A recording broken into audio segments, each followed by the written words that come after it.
Halo Atria, saya Juvenius Martin. Hari ini kita akan membahas soal UKM PPD mingguan.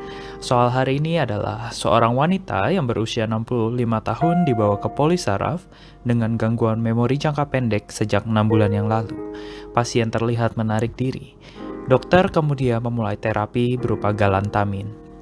2 minggu kemudian, pasien mengalami muntah, nyeri perut, dan diare cair. Apakah terapi yang paling tepat untuk kasus ini? A. Betanekol, B. Metoclopramid, C. Loperamid, D. Atropin, dan E. Oxybutinin. Saya akan memberikan teman-teman waktu beberapa detik untuk memilih jawaban yang tepat.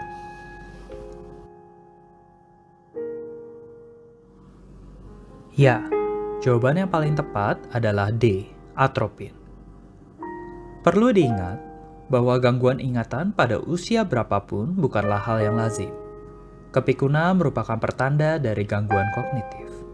Pada rentang usia ini, gangguan memori yang paling penting untuk masuk dalam diagnosis banding kamu adalah penyakit Alzheimer.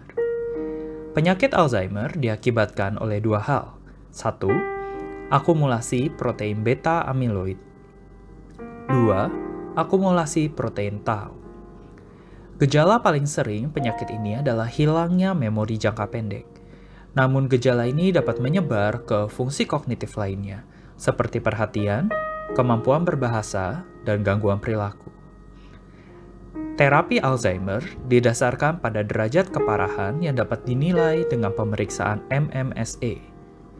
Derajat ringan atau sedang dapat diterapi dengan menggunakan asetylcholinesterase inhibitor seperti donepezil, galantamin seperti pada kasus kita, dan rivastigmine.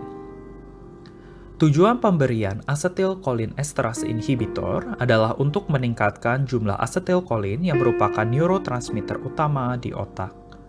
Dengan meningkatnya asetylcholin pada celah sinaps, diharapkan komunikasi antar neuron dapat lebih efektif dan mengurangi gejala kognitif. Asetylcholin juga merupakan neurotransmitter dalam persarafan parasimpatis. Ingat bahwa sistem parasimpatis aktif saat kita tidur dan mencerna makanan. Tidur, rest, mencerna makanan, digest. Maka sistem parasimpatis aktif saat rest and digest. Gejala yang dialami oleh pasien, yakni muntah, diare, dan nyeri perut, merupakan tanda hiperaktivitas sistem parasimpatis. Sehingga terapi yang paling tepat pada kasus ini adalah dengan memberikan antikolinergik seperti atropin. Mari kita lihat pilihan-pilihan lainnya.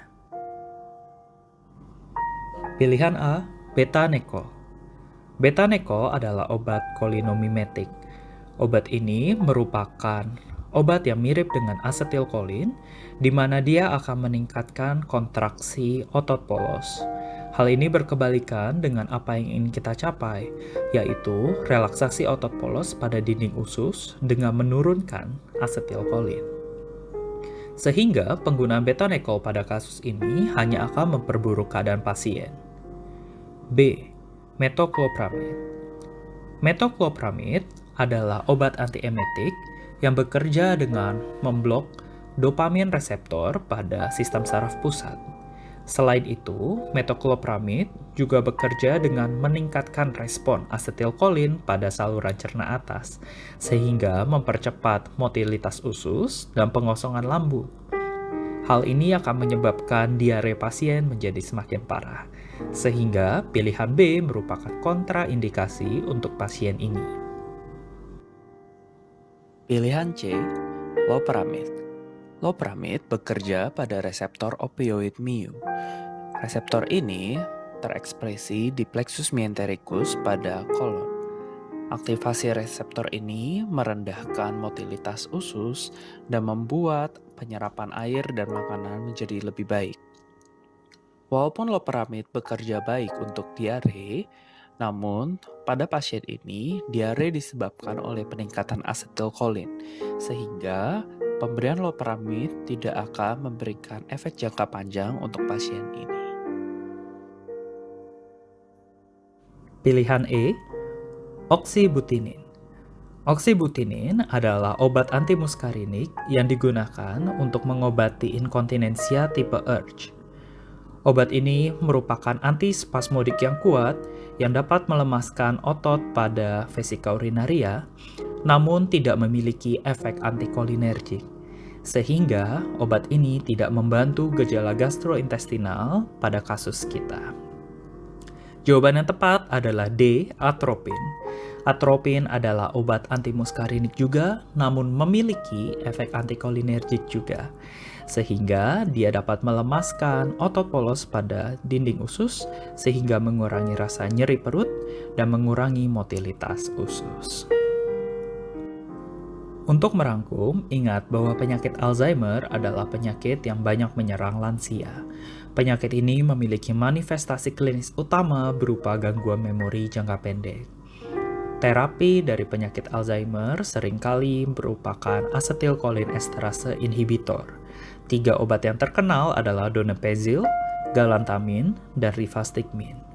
Terapi ini meningkatkan asetilkolin yang ada pada sistem saraf pusat, namun dapat menyebabkan efek samping berupa motilitas usus yang meningkat, sehingga dapat menyebabkan diare, nyeri perut, dan muntah pada pasien. Terima kasih untuk teman-teman yang telah hadir dalam bahas soal UKM PPD kali ini. Kami tunggu kehadiran teman-teman dalam bahas soal berikutnya.